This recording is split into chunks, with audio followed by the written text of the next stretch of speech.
Loud speaker. இதற்கு முன்னாடி வீடியோலே வந்து அவங்கள மென்ஷன் பண்ணிருப்பேன், பல வாட்டி போட்டு அடிச்சிருக்கோம். ஆனா இந்த ஸ்பெசிபிக்கான வீடியோல ஏன் கடைசியா மென்ஷன் பண்றேன் அப்படின்னு கேட்டீங்கன்னா, திமுகவுக்கு முட்டு கொடுக்கலாம், ஆனா வந்து ஒரு கேவலமா வந்து பேசக்கூடாது இல்லையா, அதுக்கு வந்து லவுட் ஸ்பீக்கர் வந்து சூப்பரா பண்ணுவாங்க.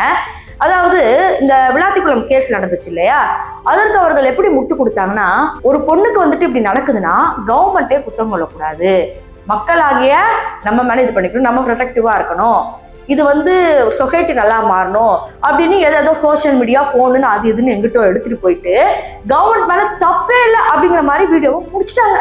இது மட்டும் இல்லாம ஒரு திமுகவோட பிரமுகர் 3 வருஷத்துக்கு முன்னாடி மனு கொடுக்க வந்தவங்கள டப்புன்னு தலையில அடிச்ச வீடியோவை பார்த்துட்டு அதெல்லாம் இல்லைங்க, அது வந்து 3 வருஷத்துக்கு முன்னாடி நடந்த வீடியோ, அது சும்மா விளையாட்டுக்கு தான் அடிச்சாங்க நியூஸ் சொன்னாங்கன்னு ரொம்ப கேவலமா பேசுறாங்க.